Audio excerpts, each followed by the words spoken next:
The other day, I was looking at a list of what would be, I suppose, the characteristics of someone with a narcissistic personality disorder. And I read this list, and there's 10 items, and I thought actually there's an 11th one. So here they are. Okay, 11 characteristics of someone with, I would say, is a narcissistic personality disorder. And these, I think we all have a little bit of narcissism in ourselves, but these are the extremes, all right? And you might see some of these things in yourself, you might see some of them in other people. That doesn't make you a narcissist. It just says that these are the interesting things to take note of. Number one, there is a grandiose sense of self importance. This person believes they are superior and special, deserving of special, exceptional treatment and recognition. Number two, there's an exploitive behavior. They manipulate and take advantage of others to get what they want, often without any sense of remorse or guilt. The next one is arrogance and conceit. They often come across as arrogant, boastful, displaying a sense of superiority. Number four, they have difficulty handling criticism. They react negatively, excuse me, to any perceived criticism, becoming defensive and angry. Number five, a preoccupation with success and power. They are often fixated on fantasies of success, power, brilliance, or beauty. Number six, there's an entitlement. There's an unreasonable expectation of favourable treatment and special privileges, believing they deserve more than others. Number seven, there's a lack of empathy. They have difficulty understanding or sharing the feelings of others and often dismiss or invalidate other people's emotions.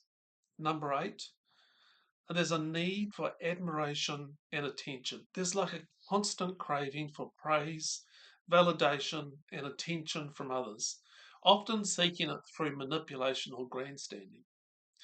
Number nine, envy. Experiencing envy of others or believing that others are envious of them. And number 10, there's an unwillingness to accept responsibility. They blame others for their mistakes or failures rather than taking accountability for their actions.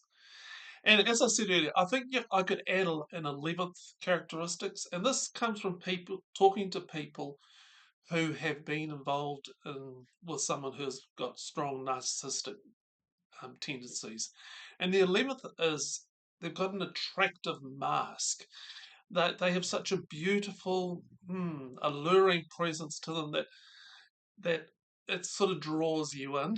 And it's not until you're deep into the relationship, unless you've already been burnt, but it's not until you're deep into the relationship with them that you're able to see behind the facade that something's just not quite right here. And then you've got to try and extract yourself and do something about it. And as I said, as I read that list, I was like, oh, some of that's me. And by the way, the a perfect narcissist has no or very limited awareness of their inner world. They just wouldn't see that. And when I was reading that list, there was a prompting like, yeah, I still have some work to do, some prayer work of submitting those areas over to Christ and asking Christ to meet those needs. And but also I began to start thinking about various characters and people in the Bible that exhibited those characteristics and what happened to them. Some of them got God really met them and helped them. Some of them didn't. But one such character in the Bible, right from the start of the Bible right to the end of the Bible, shines brightly above the whole rest, and that is Satan. And I believe Satan, this angel, this evil angel, is the perfect narcissist in the Bible. I'm just going to read you some passages about Satan and what he gets up to. that sort of you can find exemplifies in that list.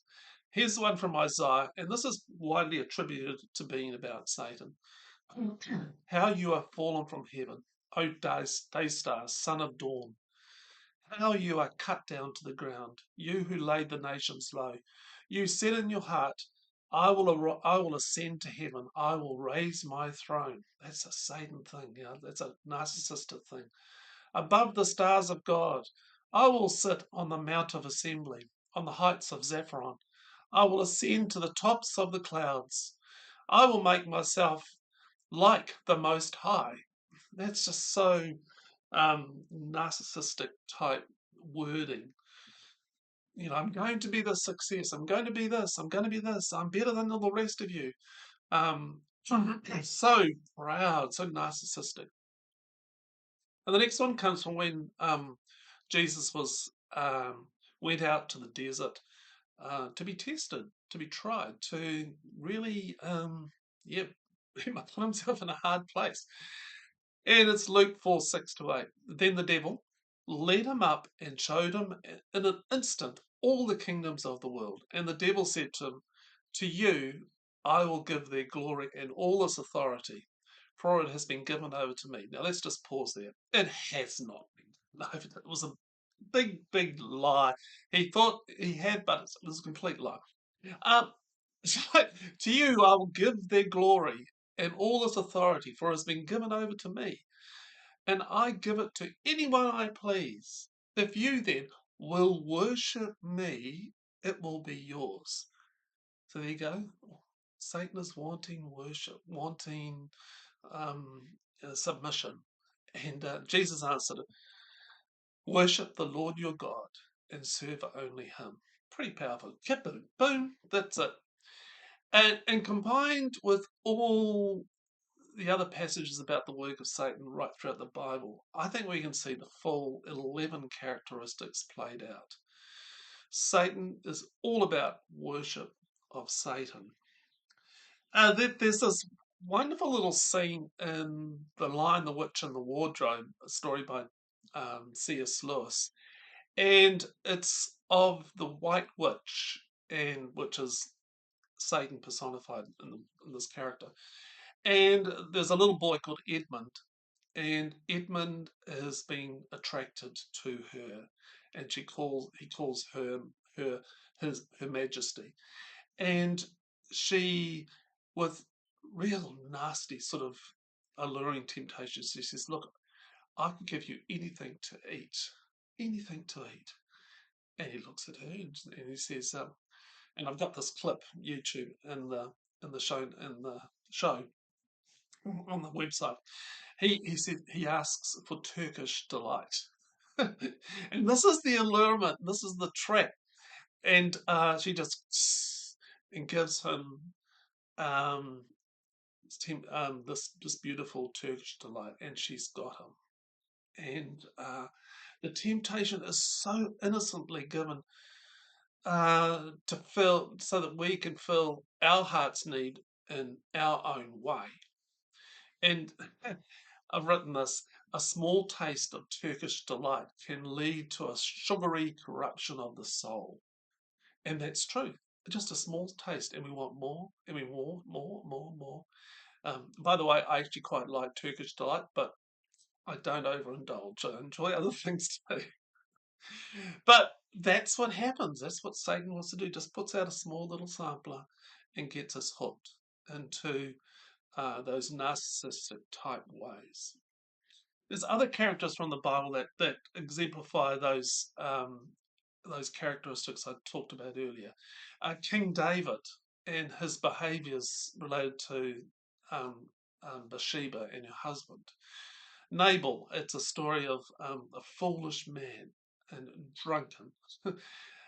Samson, Samson, the strong man, but he had a grandiose sense of importance about himself. The New Testament character of Saul and his lack of empathy and his pride and how he tried to destroy the church, and it took a an explosion of God's light on him to wake him up. Queen Jezebel and her evil manipulations. And then there was King Nebuchadnezzar, king of Babylon, who created this gold idol and demanded everyone bow down to him. He was the greatest. So what are we to do? What are we to do? Well, I think the first step, and probably the most important, is awareness. We need to know that there is a spiritual pull or spiritual element to this narcissistic pull that we all experience. There is an angel, an evil, dark one, and their sole desire is to pull our gaze away from God and to make themselves, or the Satan, an object of worship. It's subtle, it's sneaky, and it's the kindly invite to sample the Turkish delight as such. And we invite, through prayer, God to expose our eyes to see the syrupy sweetness of Satan's plans. And we also ask that the spell of the narcissistic reflected delight, like Narcissus looks into the pond and he gets entranced by it, that those who are entrapped in that enchantment can see the distortions in the mirror, that it's not actually reality, that their vision of reality and what reality is, and it actually can be quite painful, will be restored. And I suppose that's where grace-filled people are there to actually say, this is what's really going on, and we still love you, but these things need to be sorted through, and to shift your focus back onto God and what God says about you. I've written a little poem. It's called I See Your Sneaky Ways. I see your sneaky ways. Your alluring invites smell so sweet. They seem so natural to meet my mortal needs. This path I'm on, desert dry, lonely feet. What you offer to my taste could bring easy relief. Success and fame, adoration could be my name. All I have to give is submission to your game. I give you a worship bow, a curtsy twist of two. The taste of fruit is oh so sweet. Now something else comes into view. I now keep wanting more. There's a hole I have to fill. Once it wasn't there. Now I do what I must do. Worship me, adore me, fall down at my feet. Can't you see my reflection glory? Wisps of darkness, licorice lust, oh so sweet. I'm in a grip, enchantment deep, break the spell, drop of blood, pierced hands, nailed feet. I come to you, Christ, to fill my every need. You've done it all for me, Lord, freedom found, deliverance sweet. I quietly bow before you, exposing my tired, tempted heart. Show me what I need to let go of. New daily manna, sweetness for me to eat. Hey, if this is yeah, help you in some way, send me an email. I really like to hear from people who read my stuff and listen to me and watch me, because it encourages me to just keep on going. And you can come over and have a look at the website, the actual post related to what I've just shared, and become a subscriber. And I'm going to do a little bit of a course soon about narcissism. And so if you're on the email list, you'll get notified about that. If you think actually this is really something I really want to get into and support me financially, that'd be great if you could leave a donation. But until next time when I publish something about probably about narcissism again, I pray that you would see where maybe the sweet Turkish delight has tempted you away from the gaze on God. Okay, bye.